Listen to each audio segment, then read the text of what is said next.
عبداللہ بن عمرو نے کہا کہ ایک سفر میں جو ہم نے کیا تھا حضرت صلی اللہ علیہ وسلم ہم سے پیچھے رہ گئے اور آپ صلی اللہ علیہ وسلم ہم سے اس وقت ملے جب عصر کی نماز کا وقت آن پہنچا تھا۔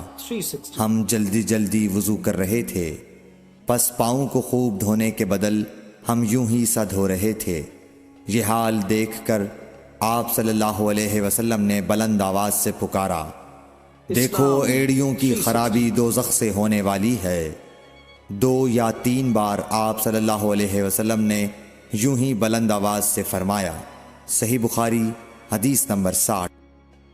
حضرت صلی اللہ علیہ وسلم نے فرمایا، درختوں میں ایک درخت ایسا ہے کہ اس کے پتے نہیں جھڑتے، اور مسلمان کی مثال اسی درخت کی سی ہے، بتاؤ وہ کون سا درخت ہے؟